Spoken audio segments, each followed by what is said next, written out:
Hello, everyone. Thank you for visiting this program in this kind of rainy day, stormy day. This is the program for Prix Forum V for Interactive Art. My name is Tomoe Moriyama, curator of Museum of Contemporary Art, Tokyo, and one of the jury members of this year's Prix Electronica. Today, we will have a presentation by this year's award winners, one Golden Nica winner and 2 hours of distinctions winner. And then, first of all, I'll talk a bit about category. As you know, interactive art category is one of the popular categories in Electronica. Every year, we got so many entries from all over the world. According to this year's fact sheet, we got over 3,600 projects from 74 countries in total, and for our category, we got 566 entries.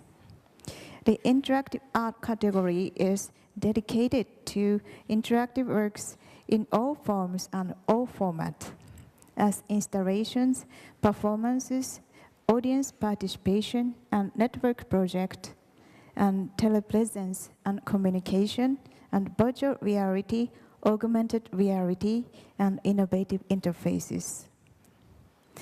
I have one memory, and on May, we, 5 jurors, Giselle, Jose, Suzanne, Jeffrey, and I were working for the selection with other 30 jurors here in Linz. And finally, we decided to have those 15 brilliant works. Our criteria was very simple. The first one is artistic quality in the development and design of the interaction. And the second one is harmonious, beautiful, necessary relationship between the contents and the interaction. And I'd like to add my thought as unique usage of the technologies, and not necessarily new technologies. And the work which is trying to beyond or enlarge the category of interaction of our perception. In our jury meeting, at the earliest stage, we jurors totally agree that which works were worth to be awarded for top 3. Can you believe? In this year, there was no big fight. There was no big conflict for those 3 top winners. This is very different from other years, and this means that quality of those years' top 3 is so clear and so special. So now I will introduce today's presenters. The winners of Golden Nica of this year, Julian Oliver and Danja Vasiliev of Newstweek. Thank you very much. And also the winner of Award of Distinction, Paolo Cirio and Alessandro Ludovico of Face to Facebook. And also the winner is Daito Manabe and Motoi Ishibashi of Particles.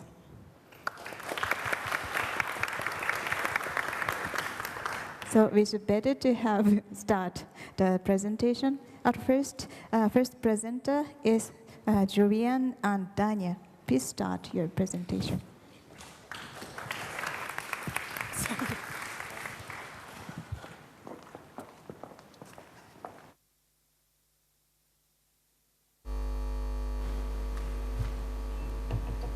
Right, well, great to see such a turnout and such awful, shall we say, expressive or generous weather. No, it's quite amazing change from yesterday, so it's wonderful to see you all here. I know you've all fought for your lives just to make your way to this room. It's very helpful indeed. Yep.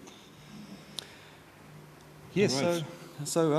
Yeah, we're going to talk strictly about the Newstweek project. We only have 25 minutes, so this would require us to move through a bunch of slides quite quickly because it is a project that's naturally a little complex and in several different areas, but complex necessarily. So yeah, this is just an opportunity for us to show you our very latest ad campaign. for the Newstweek project. We've got a whole bunch of other images coming on the way. We hope to spam you all with those in the coming weeks on various mailing lists you're subscribed to. Yeah. Importantly, we frame Newstweek in the realm of what we refer to as it addresses the problem of a browser-defined reality and increasing dependence on news content. It summarizes reality for us, private companies, of course, pay journalists and the like to present news in a finished format, and that finished format is increasingly migrating into the browser. So we can actually look at browsers as being quite important or transformative elements within the space of what we refer to as the definition or transformation of reality in the scope of it. Well, and information that arrives to us through the window of a browser is, in many respects, treated as the original information. Many news agencies, many journalists, they dig for the information on the internet, and of course it arrives to them through the window of their browser. Indeed. And when we're talking about the browser-defined reality, we are of course talking about news sites, where, again, you know, we are dependent on these companies, very few of which are non-profit organizations, to actually produce a summarized view of reality for us, and we receive it increasingly in the browser. Of course, when we shift over into the wireless space, things start to get quite interesting. The world views, you could say, are carried in the very air itself. I think what can be added here is that now, in the days of wireless networking, of such a popular technology as Wi-Fi, we can see ourselves living in the ether of this network which surrounds us. Terms such as Ethernet, which probably many of you are familiar with, describes the way electric data is traveling through the ether of Ethernet cable, through the copper. In our case, with Wi-Fi, the information travels through the air, which all of us are sharing. We're essentially all part of the same cable in that regard. We live in a cable. Essentially. How do you like that? Yeah, okay, anyway. So world views are very much carried in the air, just to emphasize that point. We're all very familiar with seeing this sticker around the place, and we flock to the sticker like moths to the flame. You know, we cast ourselves very, very willingly and urgently to free Wi-Fi hotspots. You know, especially as we increasingly travel, we become dependent on connectivity, and much of the arts infrastructure, of course, moves into this space. And so situations like this are quite familiar. Many of you perhaps found yourself in exactly this position during Ars Electronica this year, joining a network called Public Wireless. So one of the things that's important to point out is that there's not a hell of a lot different in some respects between this object here and a laptop or a smartphone or a tablet. In fact, the wireless card in your phone or laptop is technically a radio device. Exactly. If you open up your iPhone, you find an antenna, a micro antenna, which looks exactly like a minified version of antenna which used to stick out from those old-fashioned radios. And in essence, the way the information arrives to your mobile device is exactly the same, through the air, as we mentioned before, through the air where many of these radio signals collide, and through the air in which one of the devices can become a listener or an active retransmitter. So from an engineering perspective, as a radio device, just like a radio, it has a channel on which it's broadcasting. Of course, anyone can actually tune into that channel. Here is a woman here using her radio device from an engineering perspective. Tuning in. The beach. Exactly. We consider that the networked personal computer is an oxymoron. It's very much a contradiction of terms, that through networking itself, one needs to move away from the very idea or even fantasy of the personal computer as being distinct or within the property or bounds of the individual and the individual's interests. The whole of the network became a computer nowadays. You cannot think of your machine as a personal part of that larger machine, because what happens right now is that internet starts to function on its own terms, involving all of the parts, all of the machines, our machines, into its own process. Indeed.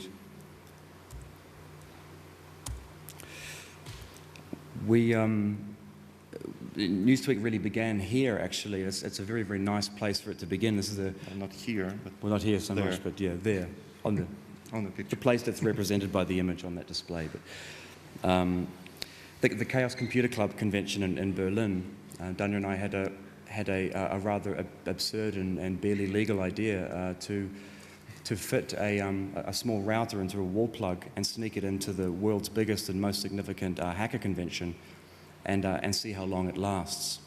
Yeah, indeed. The challenge that we figured would be to leave the box, leave a suspicious device emitting wireless radio signal, and see how long it will last. Because for us, it was also part of a social experiment. Indeed. We wanted to know how curious and how aware people are about little devices left in strange places. And we thought that a hacker convention would be the most aggressive stress test for this concept. But we could never believe that the box would stay for 4 days and we would be able to retrieve it and take it back home and analyze what it has collected. We could actually just walk in and physically unplug it from the wall in front of everyone.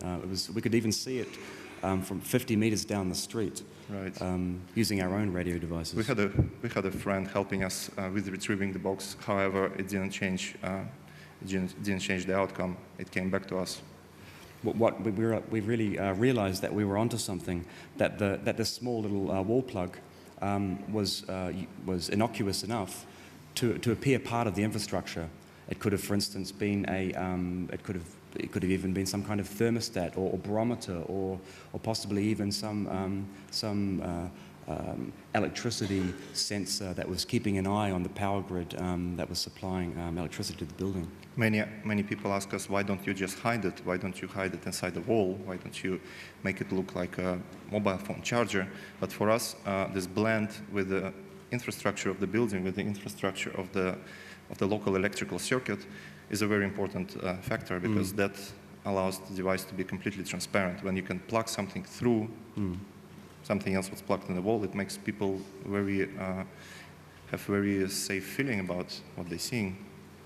We knew that we could take it a step further and actually add a power pass-through, so that in fact you could plug it into a wall in a cafe or an airport or a library or a business lounge somewhere, and people would plug their mobile phone chargers and all their laptops into the device, such that it would even perform as part of the infrastructure by conveying the infrastructure through its very medium. You can see the outcome of this idea at the very end of the Newstweek video, which most of you probably have seen, when the cleaner is plugging in a vacuum cleaner, Staubsauger, through our device and just starts cleaning in the evening the room of a cafe.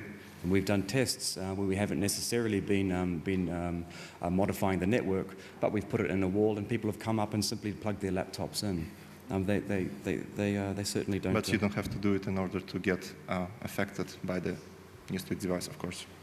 And of course, this is just one form. It would be even possible to build a Newstweek-like a device inside a keyboard, even soon inside a mouse or something like this. Or a power board. Or a power board. Or any house appliance, toaster.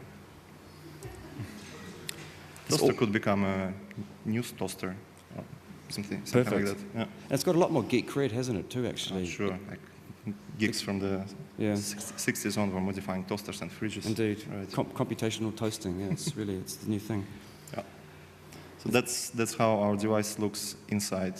As you can see, there is a tiny computer board involved and the antenna, and that's pretty much it. There is an electrical pass-through, which is that white block.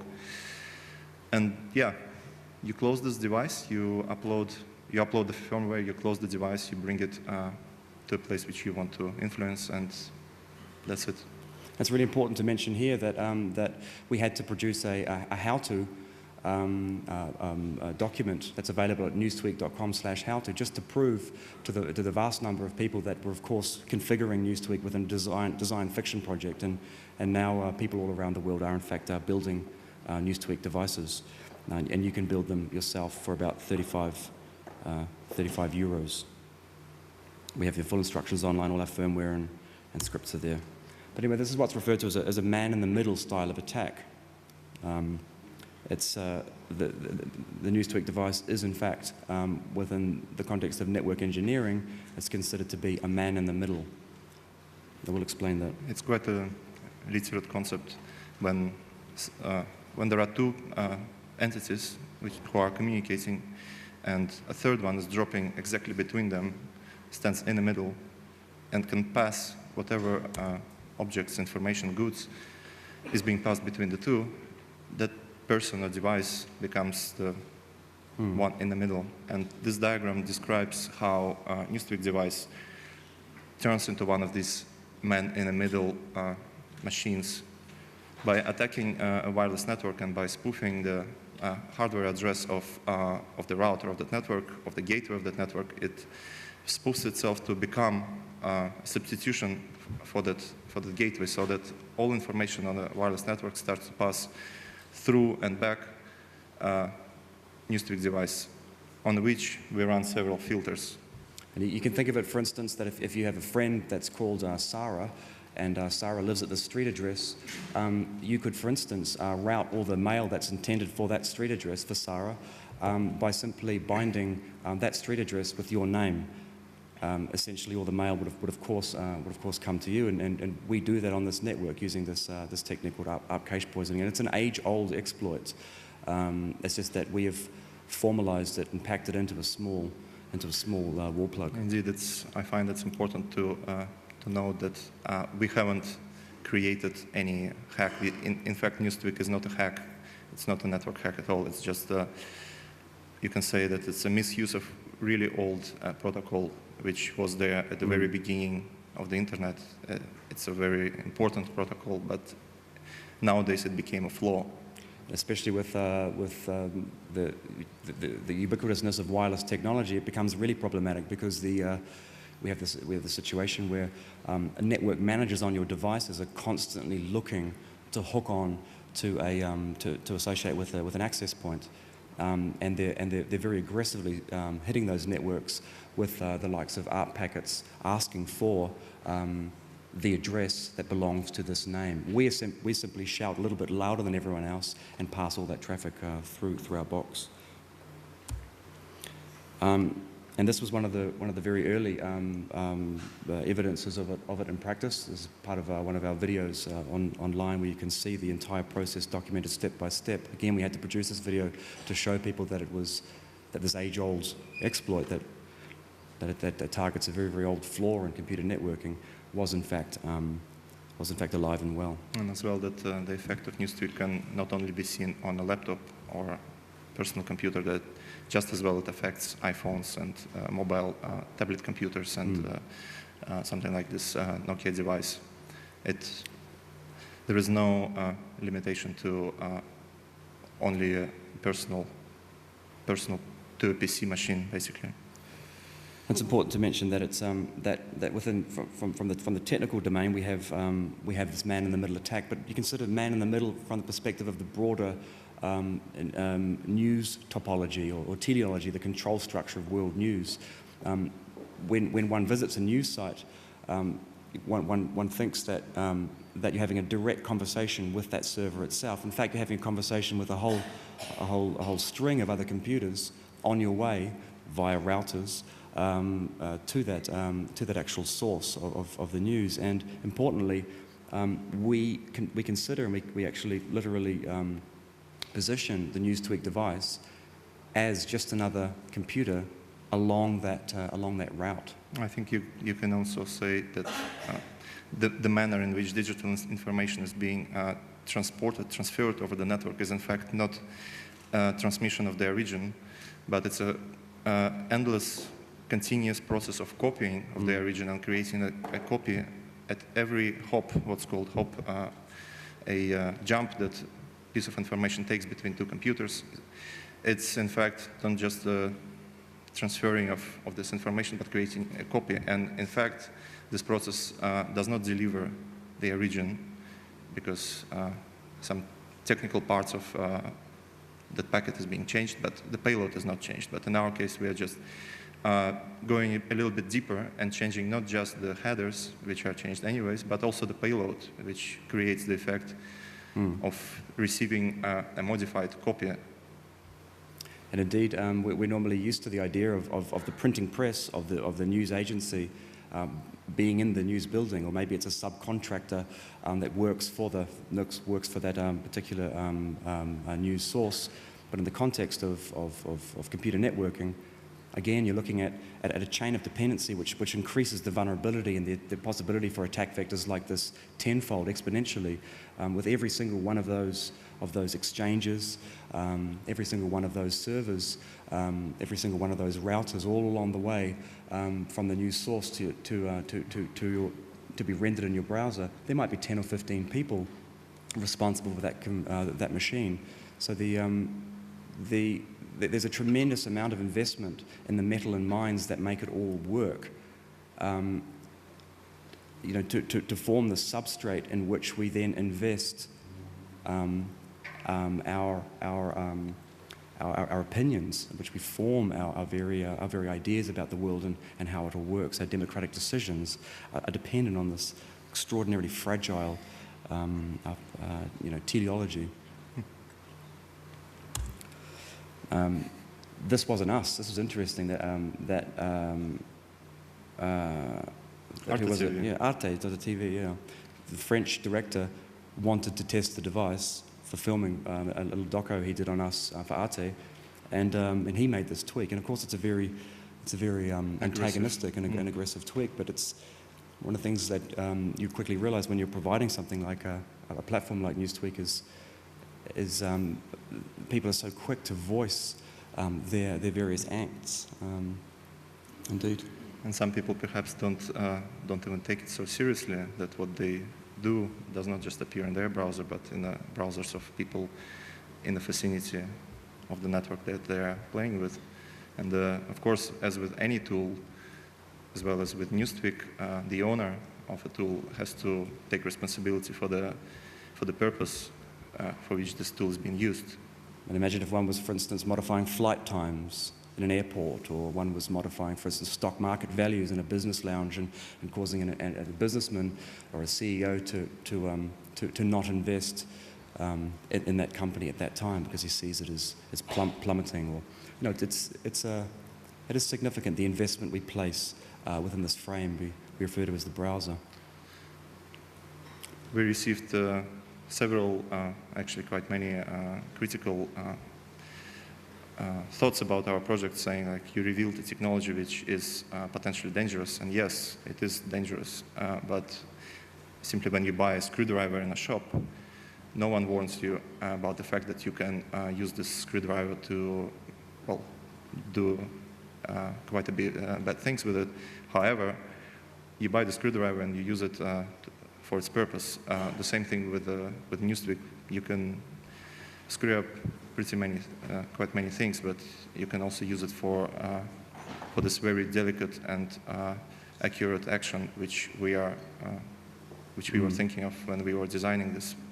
Most certainly, and it's about from a critical perspective, it's about drawing attention to the fact that networks are becoming in themselves reality islands of sorts. That with every network itself, represents a body through the conveyance of information that we then use to make assumptions about the world, and one can walk out of a Newstweek network with an entirely different set of worldviews than those from another network. And I guess that's, this is a very good example which we received from one of our colleagues here in the festival. The thing is that a really good propagandist, of course, will make very subtle changes to text. This is an example of the kind of a kind of subtle. Yeah, of a failure condition where the propagandism is so absurd that it would draw attention to the fact that there's something wrong, and possibly the victim, if you like, might find themselves doing a little detective work to find out. But then you get other cases, for instance, where we see a need for a Newstweek where defacement of news sites, actually hacking into the very server itself, using SQL injection or something like that, is inefficient and problematic. I mean, a good example being this famous Sun hack, this anonymous or lulsec hack. Lulsec, right. And this was significant, but the uptime for this particular hack was something like 10 minutes or something like that. And of course, why did it last 10 minutes? Because it affected the entire network, the entire internet. Everyone have seen this, and of course it couldn't last that long. It would any security expert of that IT company that's serving sound content, of course, is very concerned. And immediately after this hack, the security measures were tied up, and the site was offline. Then it came back, and of course, this hack, this particular defacement will never be possible again. Yeah. When a Newstweek device allows for entirely different tactic. Indeed, it's not possible in any way unless they're actually told by a victim.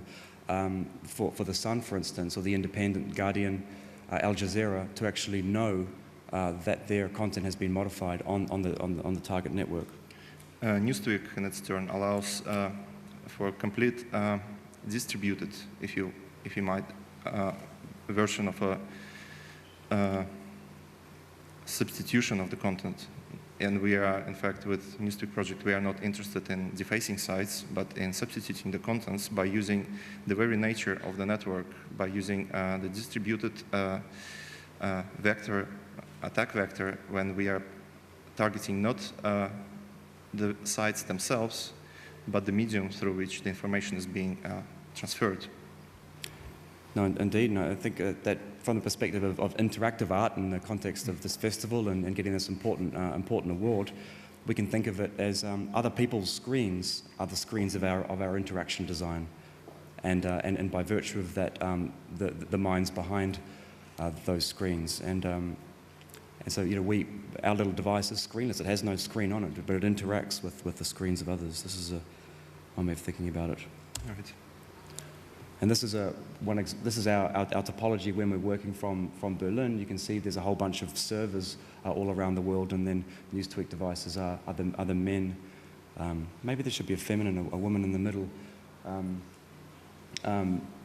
Brick in the middle. A brick in the middle, a wall plug in the middle. Let's just get rid of it altogether. All those boxes, the servers that you see, not the ones with the N, but the larger boxes are the servers of Newstweek, of news sites, which are being attacked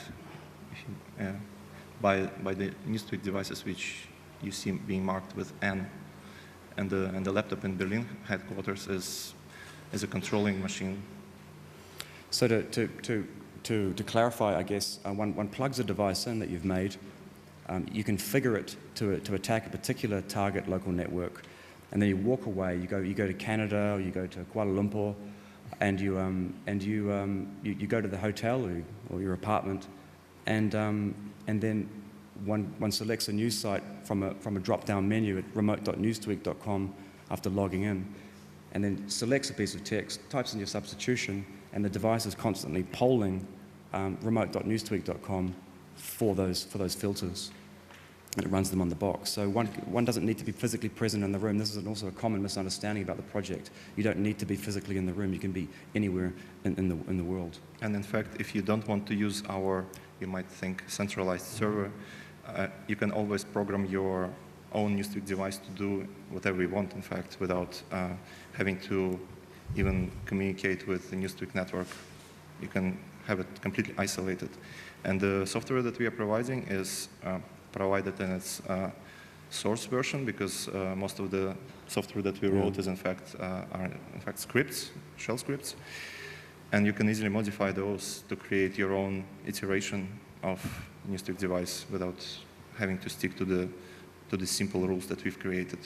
And the firmware that we've put together, because one puts flashes on firmware onto the device, the whole operating system fits in under 2 megabytes.